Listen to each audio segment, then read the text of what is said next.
Jacob is a very consumer-centric company, so our customers are obviously our most important stakeholders.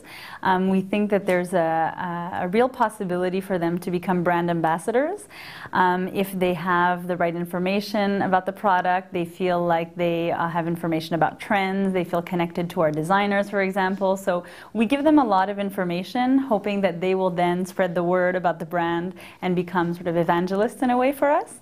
Our employees have always been our brand ambassadors, so in a way that's sort of the easy part, which is why I think the customers are the ones we need to focus on initially.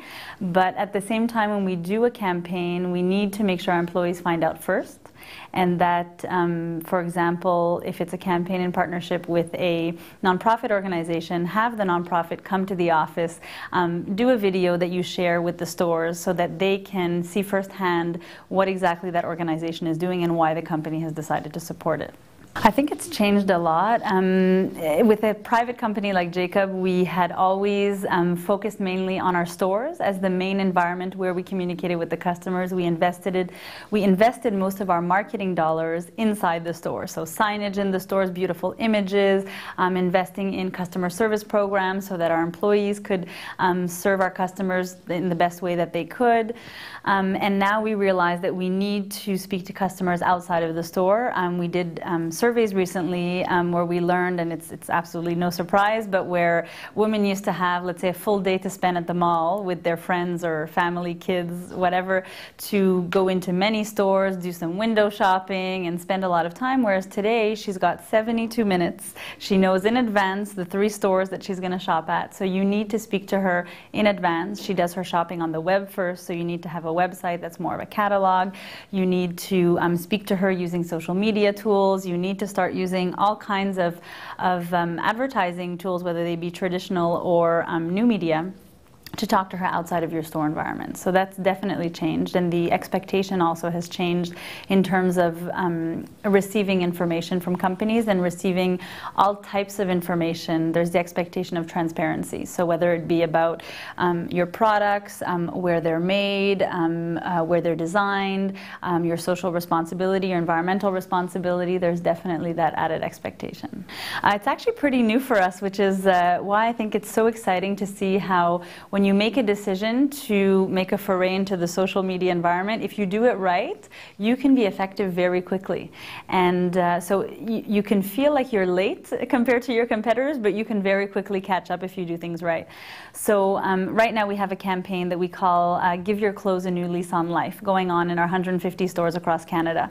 And the idea is that we tell our customers, clean out your closet. It's fall cleaning time.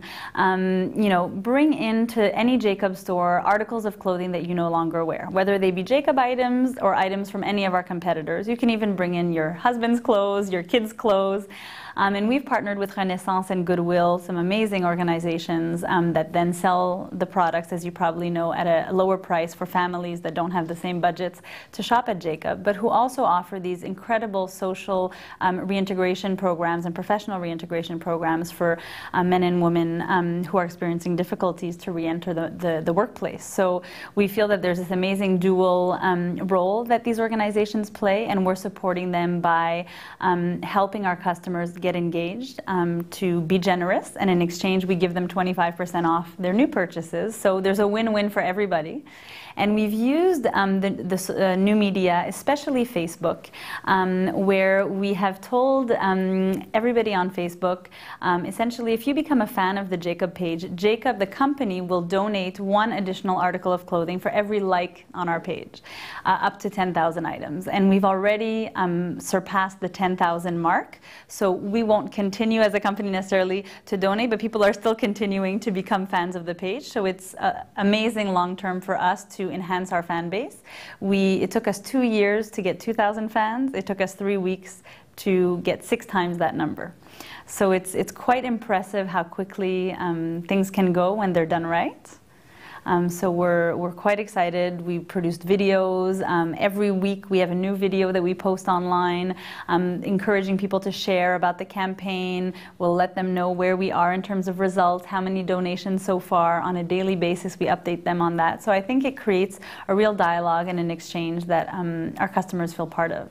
I don't know if this is a good example at all, but about 2 years ago we did a contest with our customers where we said you have the opportunity to become a Jacob brand ambassador. So tell us why you love the brand, either through a video, photos with a written message of why they love the brand, and many of them had grown up with it for many years. So it was really interesting to read those stories, and we selected 12 brand ambassadors that obviously won a shopping spree, got to come to the head office, meet our designers, spend a full day, get pampered for the weekend. But then we said, how can we, maximize those relationships that we've built with these ambassadors and make sure that it works for them and it works for us? So small things like on a monthly basis, we said, well, why don't you go in our stores and choose your favorite product? We'll give that product to you for free as a thank you. Take a picture of yourself wearing that product in maybe a more casual setting on the weekend and a more formal setting at work to show also the versatility of our products, and post it on Facebook and tell us why you love it. So every month there's new photos and comments from those brand ambassadors about what they like at Jacob, and then our other customers who are there will comment on it, and it creates a dialogue. Another thing we did recently with these ambassadors is we were debating what message we wanted to have in our store windows during the holiday sale period. So for example, is it better to have a sale that says 30% off everything in store, let's say on the last ticketed price, an additional 30% off. So it's a smaller percentage, but it's on everything in store and it's on the last price on everything. Versus a higher percentage, like a 50 or 70%, but on only certain selected items in the store.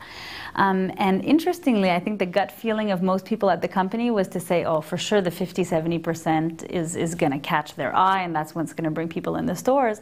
But 90% of our ambassadors said, no, I'd rather know that I have a smaller percentage on everything in the store, because I often am disappointed and I feel it's almost false advertising when we give a higher percentage and it's not on everything, and I come in and I see one rack with clothing, and it's often the items that don't really sell well and are not the best items that I would want to buy. So little things like that enable us to make decisions, so they've become kind of an online focus group for us.